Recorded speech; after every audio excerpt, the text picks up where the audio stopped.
Don't delete this. I know you hate me, but we were best friends once, and I need you to read this. I think I'm in serious trouble. There's nothing you can do, but I need you to read this so you understand. I know we haven't talked since sectionals. It's been forever. But what happened to you wasn't my fault. At least it wasn't entirely my fault. I know everyone thinks it was, but I would never do anything to hurt you. This is going to sound crazy. I need to tell you this so that someone knows. It started when we were in 8th grade. It was the night before the Crystal Classic competition. I was at home and I couldn't sleep because I was so nervous about competing. Well, I got on the computer just sort of surfing the web and stuff, but I couldn't concentrate on anything. I was just sitting there, so I Googled myself. I never should have done that, Brie. At first, it was all the usual stuff you find when you Google yourself, and I found a link to a Wikipedia page about me. I thought our club or my dad made it or something. That wasn't much there, just some basic facts about skating, what city I lived in. But the thing that got me was that it said I won that year's Crystal Classic. I laughed. I thought for sure someone just did it to encourage me. I confronted my dad about it, but he denied it. When I won the competition the next day, I was so happy. That was the first competition I had ever won, and it felt so good. Remember how hard I worked after that?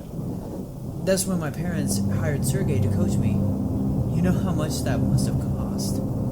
After that, I would check my page before every competition. It would always tell the result of how I'd placed.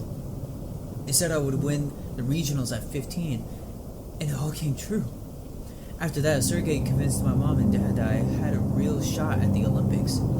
That's when they pulled me from school. I skated every day, but I just wasn't progressing the way Sergey said I needed to if I wanted a shot at the championship.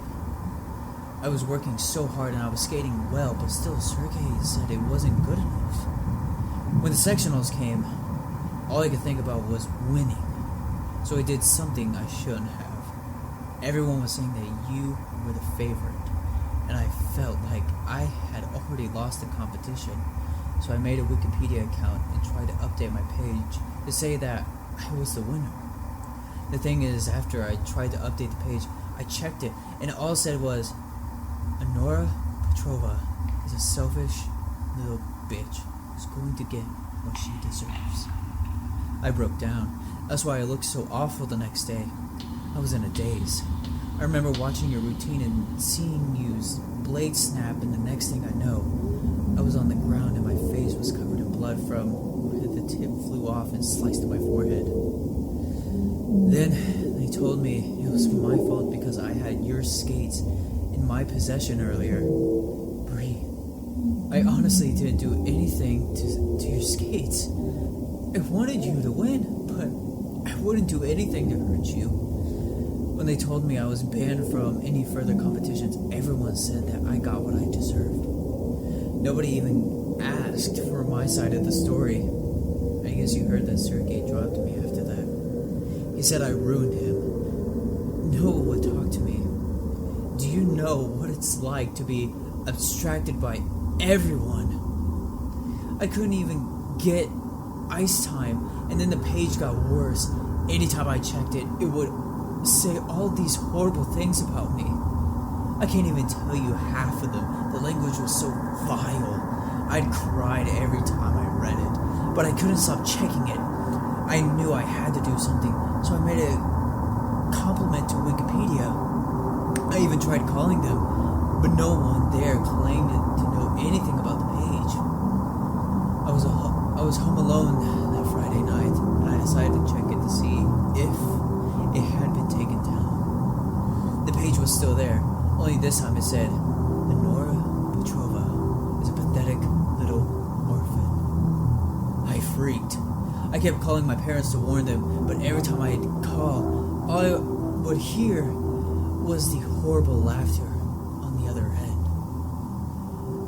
I must have called them 100 times until I couldn't take the sound of the laughing anymore. After the accident, the police gave me their phones, and there wasn't any record of my calls that night. I was so devastated. Before that, I was so busy training all day and doing homeschool, I never realized just how alone I had been the whole time. I know you tried to reach out, but I was so depressed and angry, I just shut everything out. Once I turned 18, I got the settlement money from the court. I came to Switzerland. I got to reinvent myself. My skating really took off. It hasn't been a year, and I feel like everything that happened was so long ago. That's why I shouldn't have done it, Bree. I'm writing you now from an old hotel outside of Paraguay. I'm auditioning for the ice circus tomorrow. I know it's the kind of thing we used to make fun of, but I really want this. I was feeling really nervous, and out of an old habit I checked my page.